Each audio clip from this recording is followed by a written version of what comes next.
I served at a secret military base. There's a reason it's not on any map. The transport lurched, throwing me against the cold, corrugated metal wall. My head throbbed, a dull, persistent ache that mirrored the unsettling hum vibrating through the floor of the vehicle.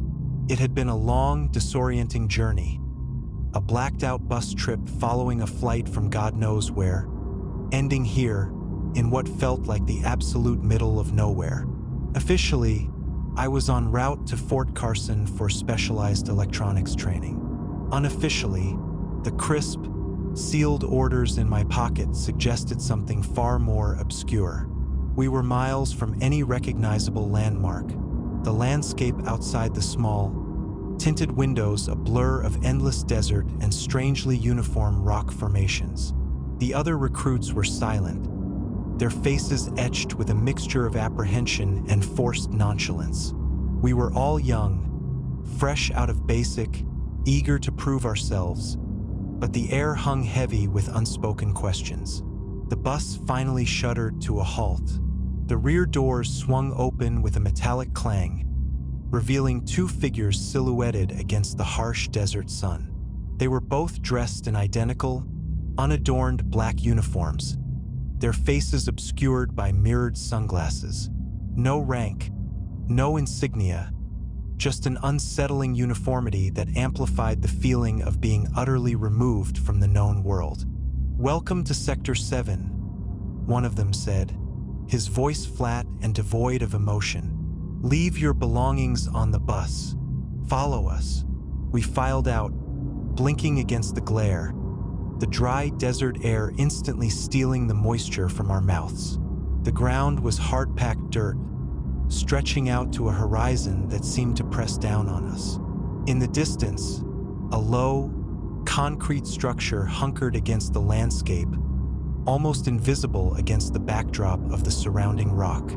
It was more like a bunker than a base, a grim testament to secrecy and isolation. We were led inside, through a series of sterile corridors painted in a depressing shade of gray.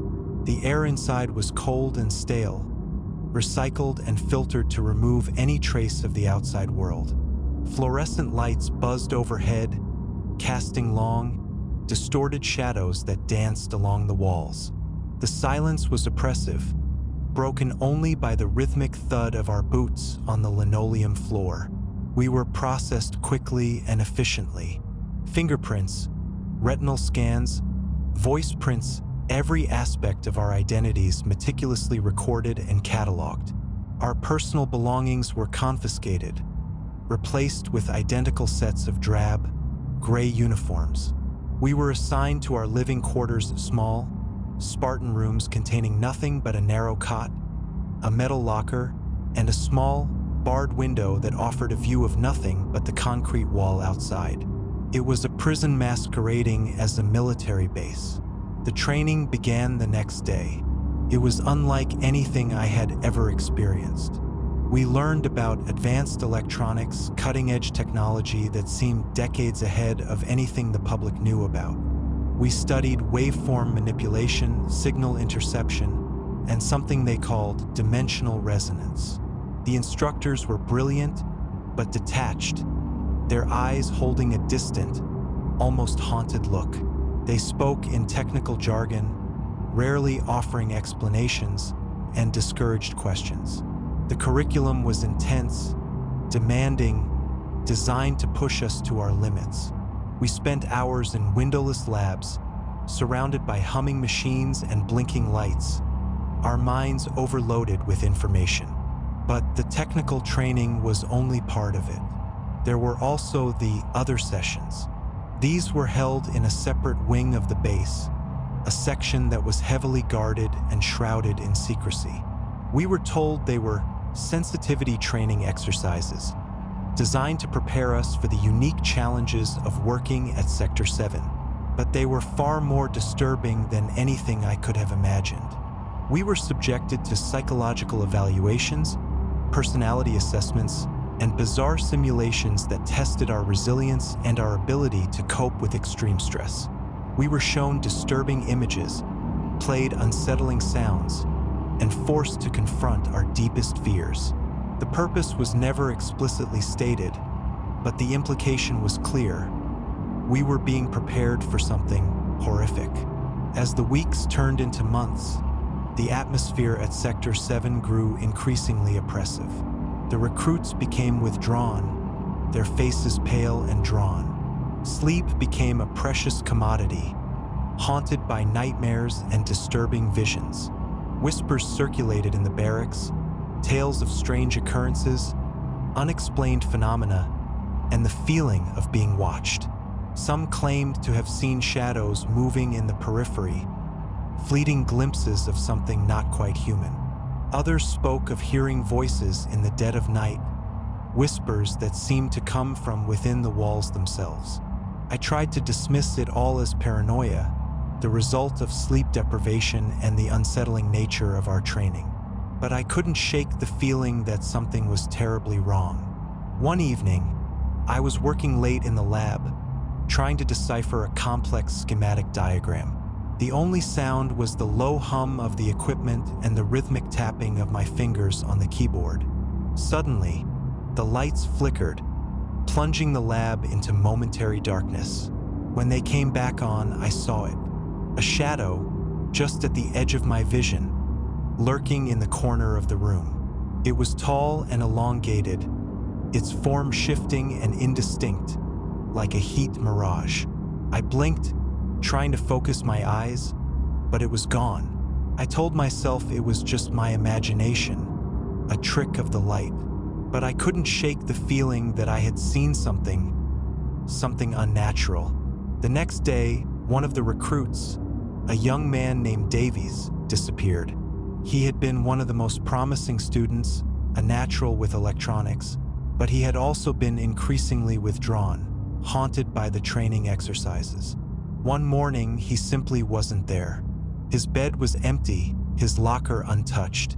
The instructors offered no explanation, dismissing his absence as a personnel reassignment.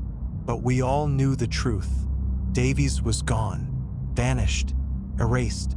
His disappearance sent a wave of fear through the base. We were trapped, isolated, and now we were starting to disappear. I decided I had to find out what was really going on at Sector 7. I started to investigate, spending my free time searching for clues, piecing together fragments of information, trying to make sense of the unsettling events that were unfolding around me. I started by accessing the base's computer network, using my technical skills to bypass the security protocols. I delved into restricted files, searching for any mention of Davies or any explanation for the strange phenomena we had been experiencing. What I found was far more disturbing than I could have imagined. The base wasn't just a research facility. It was a containment site. The technology we were learning about wasn't just for defense. It was for control. Sector 7 was built to house something alien. Deep beneath the concrete structure, buried within the bedrock, was a vault. And inside that vault was an entity, a being from another dimension, a creature of unimaginable power. The sensitivity training exercises weren't designed to prepare us for the challenges of military service. They were designed to break us down, to weaken our minds, to make us susceptible to the entity's influence. Davies hadn't been reassigned. He had been consumed. His mind, his body, his very essence, absorbed by the creature in the vault. The entity was feeding on our fear, our anxiety, our despair. It was using us as a conduit to manifest its power in our world. I knew I had to escape. I couldn't stay at Sector 7 any longer. I had to warn the outside world about what was happening. But escape wouldn't be easy. The base was heavily guarded, surrounded by miles of desolate terrain. The security protocols were impenetrable, and the entity was watching us. I started to plan my escape, carefully mapping out the base, studying the security patrols, identifying potential weaknesses. I knew I couldn't do it alone. I needed to find someone I could trust, someone who was willing to risk everything to escape. I turned to Miller, a quiet, unassuming recruit who had always kept to himself. He was intelligent, resourceful, and I had sensed a flicker of defiance in his eyes. I approached him cautiously, sharing my findings, explaining the truth about Sector 7. He listened intently, his face growing pale with each revelation. At first, he was skeptical, unwilling to believe my story. But as I showed him the evidence I had gathered, the restricted files I had accessed, the unsettling details I had uncovered, his resistance crumbled. He agreed to help me. Together, we meticulously planned our escape. We spent weeks studying the base's layout, memorizing the security protocols, and gathering the necessary equipment. We needed to disable the surveillance cameras, bypass the electronic locks, and evade the security patrols. It was a dangerous, almost impossible task, but we were determined to succeed. The night of our escape arrived. We moved stealthily through the corridors, using our knowledge of the base to avoid detection. We disabled the surveillance cameras with a carefully crafted electromagnetic pulse. We bypassed the electronic locks with a series of complex algorithms. We evaded the security patrols by utilizing hidden passageways and ventilation shafts. But as we approached the outer perimeter, we encountered a problem. A security checkpoint, heavily guarded and equipped with advanced detection systems. We couldn't do it. We had to find a way to get through it. We decided to create a diversion, setting off a small explosion in a remote section of the base. The explosion would draw the guards away from the checkpoint, giving us the opportunity to slip through. We planted the explosives, set the timer, and retreated to a safe distance. The explosion rocked the base, sending shockwaves through the corridors and triggering the alarm systems. The guards rushed to the scene, leaving the checkpoint unguarded.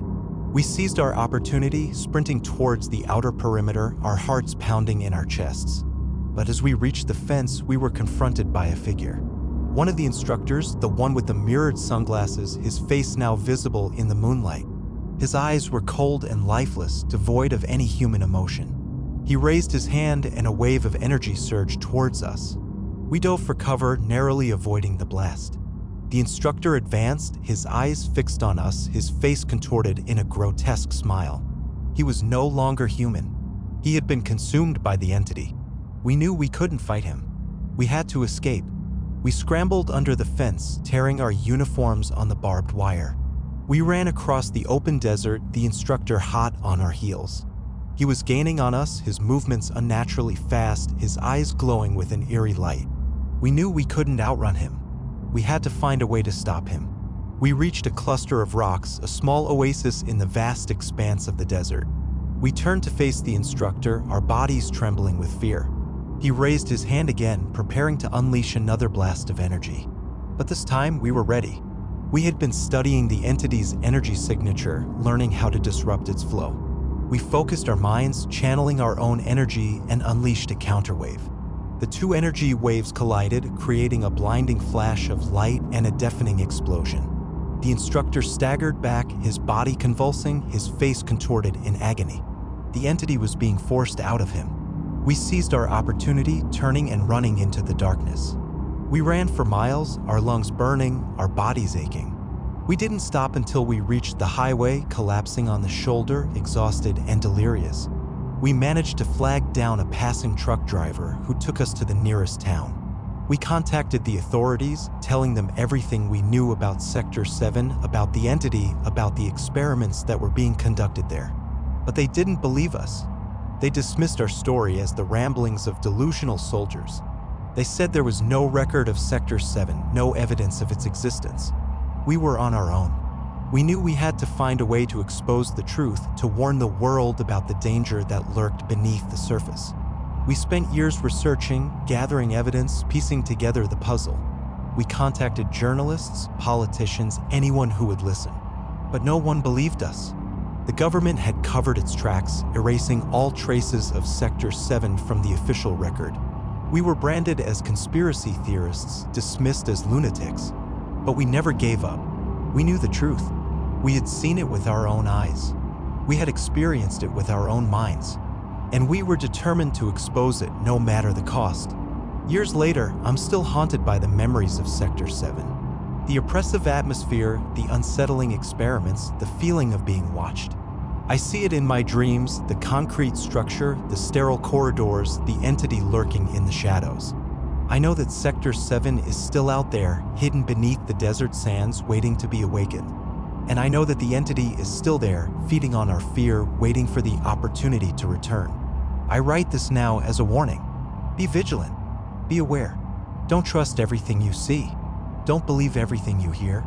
There are things in this world that are beyond our comprehension, things that lurk in the shadows, things that are not on any map. And they are waiting for us. Miller disappeared a few years after our escape. I suspect they found him. I live with the knowledge that they could find me too any day now. But I had to tell this story. The world needs to know. The world needs to be ready. The silence surrounding Sector 7 is a breeding ground for something unspeakable, and the longer it persists, the stronger it grows. The hum I felt on that bus, the hum that permeated the base, I still hear it sometimes, a low thrumming in the back of my mind. It's a reminder of what I saw, what I experienced, and what I know is still out there waiting. The world needs to understand that there are reasons some places are not on any map. Some doors are meant to stay closed. Some secrets are best left buried.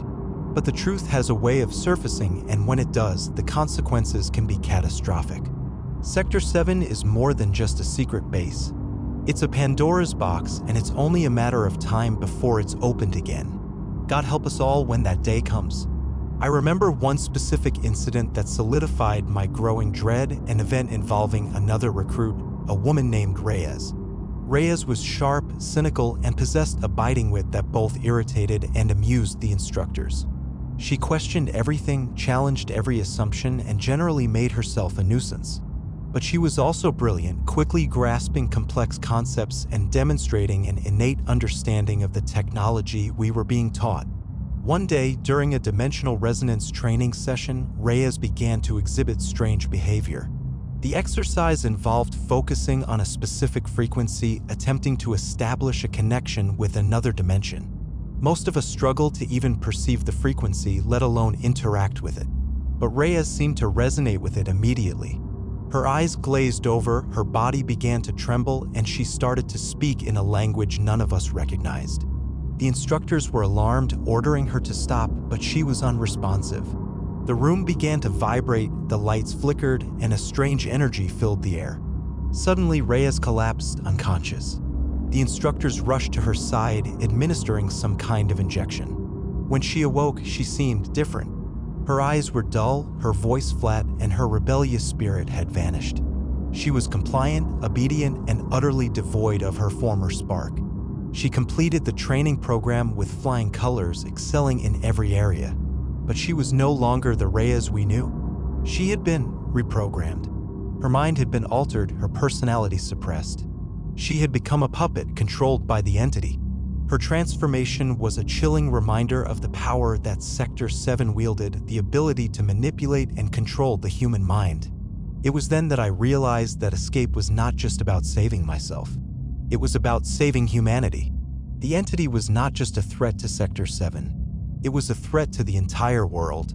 Its influence was insidious, subtle, and capable of corrupting even the strongest minds.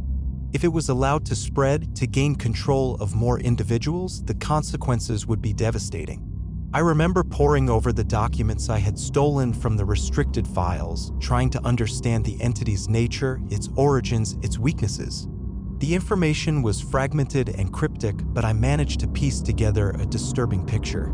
The entity was ancient, possibly predating human civilization. It existed in a dimension beyond our own, a realm of pure energy and consciousness. It had the ability to manipulate reality, to alter the fabric of space and time. It had been drawn to our world by the electromagnetic fields generated by our technology, by the collective energy of our thoughts and emotions. Sector 7 was built to study it, to control it, to weaponize it. But the scientists had underestimated its power. They had opened a door that they could not close. The entity had infiltrated their minds, corrupting their intentions, turning them into its unwitting servants. The experiments they were conducting were not designed to control the entity. They were designed to unleash it.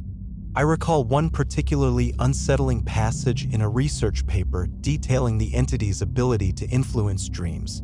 The scientists had discovered that the entity could enter the minds of sleeping individuals, planting suggestions, manipulating their emotions, and even altering their memories. They were using this ability to control the recruits, to weaken their resistance, to prepare them for assimilation. I started to experience vivid, disturbing dreams myself. Images of grotesque creatures, alien landscapes, and unsettling symbols. I would wake up in a cold sweat, my heart pounding, my mind filled with dread. I knew the entity was trying to reach me, to influence me, to control me. I fought back, using meditation techniques and mental exercises to shield my mind. But it was a constant struggle, a battle of wills that threatened to consume me. The night before our escape, I had a particularly disturbing dream. I was standing in a vast, empty hall surrounded by towering figures dressed in black uniforms. Their faces were obscured by mirrored sunglasses, their eyes glowing with an eerie light. They were chanting in a language I didn't understand, their voices echoing through the hall. Suddenly, the floor beneath me began to crack, revealing a dark, gaping abyss. A creature emerged from the abyss, a being of pure darkness, its form shifting and indistinct. It reached out to me, its touch cold and clammy. I screamed, trying to pull away, but I was paralyzed with fear. The creature's face came closer, its eyes boring into my soul. It whispered something in my ear, a message that resonated deep within my mind. "You cannot escape," it said. "We are everywhere. We are everything. You are already one of us." I woke up screaming, my body drenched in sweat. I knew the entity was inside my head, that it had planted a seed of doubt, a seed of fear. But I refused to let it control me. I would not become one of them. I would escape. I would expose the truth. I would save humanity, even if it was the last thing I did. The escape itself was a blur of adrenaline and fear. I remember crawling through ventilation shafts, dodging security cameras, and scaling fences. I remember the taste of dust and sweat, the sound of alarms echoing in the distance, and the constant fear of being caught. I remember the look on Miller's face, his determination, his courage, his unwavering belief in our mission. We were two desperate men fighting against impossible odds. But we were united by a common purpose, a burning desire to expose the truth and save the world. When we finally reached the highway and the truck driver agreed to give us a ride, I felt a surge of hope. We had made it. We had escaped. We were safe. But the hope was short-lived. As we drove away from Sector 7, I looked back at the base, a dark silhouette against the desert sky. I knew that we had not escaped the entity. It was still there, lurking in the shadows, waiting for us. And I knew that our journey was far from over. The aftermath of our escape was even more challenging than the escape itself. The government denied our claims, the media ignored us, and the public dismissed us as crazy. We were ostracized, ridiculed, and threatened. But we refused to be silenced. We continued to fight, to speak out, to expose the truth. We gathered evidence, contacted journalists, and organized protests. We faced constant harassment, surveillance, and intimidation. But we never gave up. We knew that the fate of the world depended on our success. Over the years, we managed to reach a few people, individuals who were willing to listen, to believe, to help us. We formed a small network of allies, a group of dedicated individuals who shared our passion for truth and justice. Together, we worked to uncover the secrets of Sector 7, to expose the entity, and to warn the world of the danger it posed. But the government was always one step ahead of us. They erased our evidence, discredited our witnesses, and silenced our allies. It was a constant battle, a game of cat and mouse that seemed to have no end. Miller's disappearance was a devastating blow. He was our closest friend, our most trusted ally. His loss left a void that could never be filled. I suspect that the government was responsible for his disappearance. They had been watching us closely, monitoring our every move. They knew that Miller was a key player in our operation, and they wanted to silence him permanently. I live with the guilt of his loss, the knowledge that I could have done more to protect him. But I refuse to let his death be in vain. I will continue to fight, to expose the truth, to honor his memory, even if it costs me my life. I know that the entity is still out there, lurking in the shadows, waiting for its opportunity. It is patient, intelligent, and incredibly dangerous. It has infiltrated our institutions, corrupted our leaders, and manipulated our society. It is working to undermine our freedom, to control our minds, and to enslave our souls. But I refuse to be defeated. I will not succumb to fear. I will not surrender to despair. I will continue to fight for truth, for justice, and for the future of humanity. I write this now as a final testament, a last act of defiance. If you are reading this, it means that I am gone. I have either been silenced by the government or consumed by the entity, but my message will live on. The truth cannot be suppressed forever. The truth will prevail. Be vigilant. Be aware. Resist the darkness. Fight for the light. And never ever give up hope. The hum is getting louder now. It's resonating in my bones, vibrating through my skull. I can feel the entity's presence, its cold, clammy touch. It's coming for me, but I am not afraid. I am ready. I have done everything I can. The rest is up to you. Remember Sector 7. Remember Miller. Remember the truth. And fight for the future of humanity. The darkness is coming. Be prepared. I can feel it now. It's here.